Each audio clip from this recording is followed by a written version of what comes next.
It's finally happened. Microsoft revealed the Xbox One and Sony revealed the PlayStation 4, meaning the next generation of gaming is here. But which conference was better? Which controller is going to be better? Which has a better name? These are just some of the questions that we walked away with and would like you to answer. We'll go over each with our expert editors Ryan McCaffrey and Colin Moriarty in just a moment. But right after that, when we hit the voting screen, we want you to be the one telling Sony and Microsoft what you think. Simply click on the one you like the most on the voting page, and then on May 31st, we'll tally them up and post the results on IGN.com for all to see. That includes you, Microsoft and Sony. I hope you're listening. So get your votes in ASAP, and with that said, let's talk about our thoughts on the reveals. We'll begin with the most recent conference, Microsoft's reveal event for the Xbox One. We saw the console, a few games, and more, but how was the overall presentation? Here's Ryan McCaffrey with his thoughts. That was only half of Microsoft's reveal conference. The other half is happening at E3, and that's where all the games will be. We did get Quantum Break from Remedy, which looks hot, and Forza Motorsport 5. And Call of Duty is finally doing something different with Ghosts. As for the hardware, it was bold. TV integration lets you change channels just by saying the channel name, fantasy sports are integrated right into live broadcasts, and we're getting a Halo TV show. And they showed the box too, which is sharp, angular, and sexy. It looks worlds better than the OG Xbox or the 360. The PlayStation 4 was the first one to talk about their next-gen offerings, but how successful do we think their conference was? Here's Colin Moriarty with his thoughts. Sony hit a home run on February 20th. It's virtually impossible to dispute that. Sure, we didn't see the console, but frankly, PS4 could be a garbage can that plays games. It could be a microwave oven that you put Blu-ray discs into. I don't care what the box looks like. What I care about are games, both exclusives and from third parties. And Sony's PS4 reveal was chock full of nothing but games. Games, games, games. What else matters if you're, well, you know, a gamer? Now that we've heard from both of our editors, we want to know who you think had the better conference. Cast your vote now.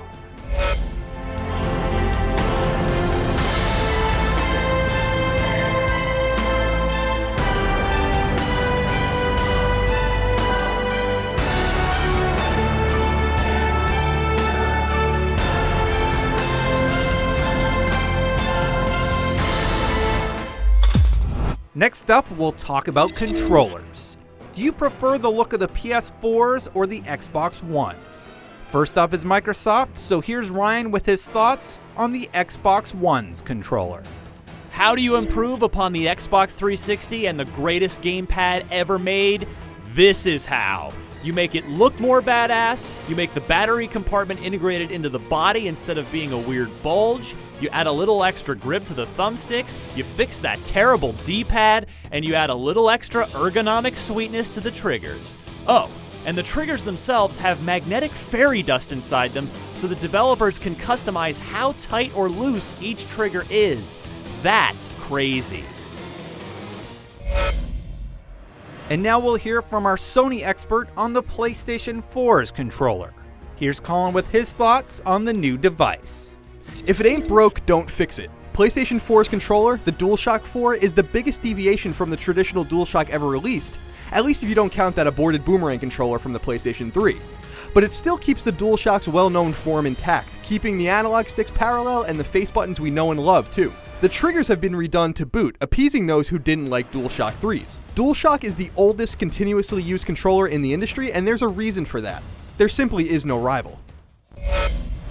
Now we want to know what you thought. Did you like the look of the PS4's controller or the Xbox One's controller?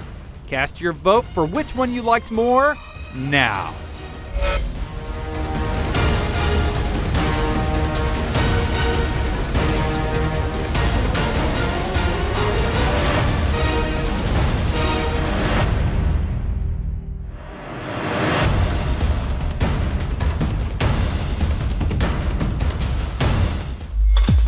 What's in a name?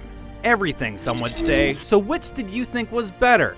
Xbox One or PlayStation 4? Let's hear from our editors, starting with Colin Moriarty on the PlayStation 4. There was a lot of speculation that Sony wouldn't name its new PlayStation the PlayStation 4. Why? Because the number 4 is considered unlucky in Japanese culture. I bet you didn't know that. But Sony made the right choice. With a shrinking console market in its home country, Sony realized PlayStation's success rested solely in the West. And as a result, they made the obvious choice to make sure the consumer isn't confused. PlayStation 4 is the 4th PlayStation. What else are they going to call it? The PlayStation name is iconic, as is following it up with a simple, basic number. Now that he's had his say, what do we think about the Xbox One? Here's Ryan McCaffrey with his take on the new name for Microsoft's console. This is a weird one. It sure wasn't going to be Xbox 361, and Xbox 3 was out of the question. So Xbox One? Aside from temporarily causing confusion between the original, or OG, Xbox and the new one, I'm totally fine with it. Well, that's the two console names, but which one is better? We want to hear your thoughts, so cast your vote now.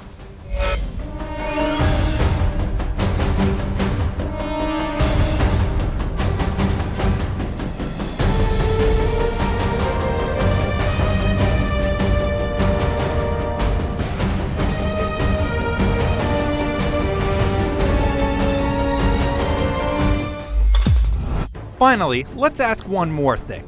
No editors this time, we just want to know which one is for you, Xbox One or PlayStation 4. It's a simple question, so let us know by casting your final vote now.